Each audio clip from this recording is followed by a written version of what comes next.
فقیر ایپی د بر صغیر د ازادۍ یو عظیم مجاهد وو. د دوی نوم میرزا علي خان وو، د پلار نوم یې ارسله خان وو او د نیکه نوم یې محمد ایاز وو چې د اتمنځای وزیر توریخیل شاخ سرای تعلق درلود. دوی درویش صفت او منځنی قد انسان وو، خو په خپل پراسرار شخصیت کې ډیر جلال لرلو. یو یورپی صحافي میلن هاونر په خپل مقاله ون مین اگینست د امپایر کې لیکي د سلطنت برطانیا په مخالفینو کې د فقیر ایپی شخصیت به مثال وو. دوی په کال 1893 کې د میرلی کجوري کلی کې پیدا شوی وو. ابتدایي اسلامي تعلیم یې په خپل کلی کې حاصل کړو او بیا اعلی تعلیم د لپاره بنو ته لاړلو. د تعلیم په دوران کې د فاطمه خیلو قاضي حیات الدین عرف قاضي شیرزاد لور سره نکاح وشو. سه موده پس د خپل کورودان سره بیرته وزیرستان ته راغلو او د دوړو په علاقہ ایپی کلی کې استوګنه اختیار کړه او د مولانا علمجان په شاګردانو کې شامل شو. د فقیر ایپی په دعاګانو کې زبردست تاثیر وو، نو په دې وجه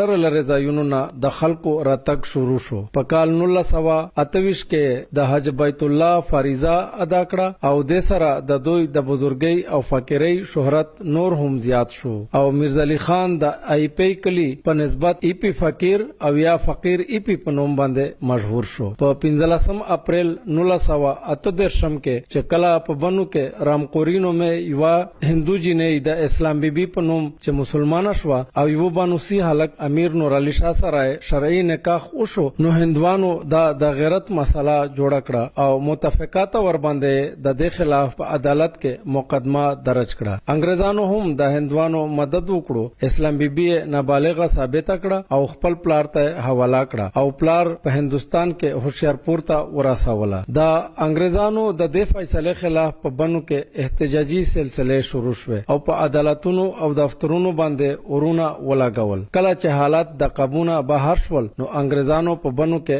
ماشالله او کرفیو نافذ کړه. د بنو علما کرامو او مشرانو د وزیرستان خلکو نه مدد وغوښتو او په 15 اپریل 1914 کې د ملکشدر په مقام د فقیر ایپی په قیادت کې یو عظیم الشان جلسه وشوه او د انګريزانو خلاف د جهاد اعلان وشو. دغه ځاینا د لخر خیسور ته روان شو چې د بیچی کسکې په مقام کرکنه کې جنگي مرکز قائم کړي او د انګريزانو خلاف ګوریلا جنگ شروع کړي. د شمالي وزیرستان انګريز انتظامیه هم د لخر نقل و حرکت نه غافل نه و او آی پی کلی کې د فقیر ایپی ټول تعمیرات وران کړل. بل طرف ته فقیر ایپی په کرکنه کې نوې جماعت حجره او کور جوړ کړل. انګريز پولیټیکل ایجنټ مستر کرایکټس یوزل بیا فقیر ایپی او د خیسور توریخیل قوم ته دړکا ورکړه چې کا چر 3 نومبر پورې فقیر ایپی مونږ سره صلح و نکړه، نو په خیسور باندې با فوج کشي وکړي. فقیر ایپی د پولیټیکل ایجنټ دړکې ته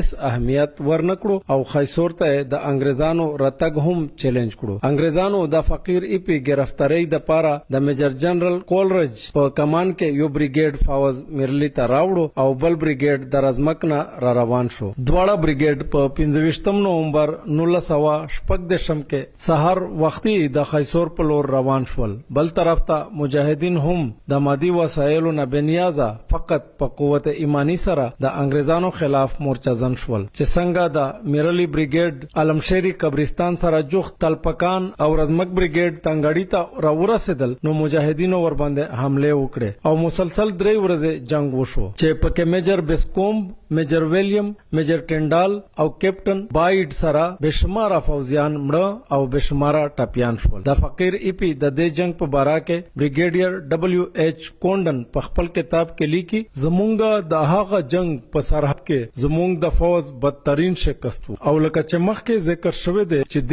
جنگ فقیر ایپی نه یو لیډر جوړ کړو او د دې جوګا شو چې په وزیرستان کې ډېر مودره سه مشکلات پیدا. د خیسور جنگ کامیابی د فقیر ایپی او د ملګرو حوصله نور هم قوي کړي او د په لخر کې ورس په ورځ زیاتواله راغې او فقیر ایپی خپل سرګرمیان ژوب، جنوبي وزیرستان، بیٹانی، ډیر اسماعیل خان، بنو او ترکوهاټه پورې وغځولې. انګريزانو هم په خپل قوت کې اضافه وکړه او 1,000 فوجیان یې راوغختل او چې چرته به هم فقیر ایپی جنگي مرکز جوړولو نو سخت بمباری به ور باندې کوله. فقیر ایپی به هم خپل مقام همیشه بدلولو. په قول د جنرال هولز فقیر ایپی با د ماهی پشان د فوجیانو د لسونو نه بهر وته. اخر اخر د ډېرې صلاح او مشورې نه پس یې افغان سرحد سره جوخت ګوربیک کې خپل مستقل جنگي مرکز جوړ کړو.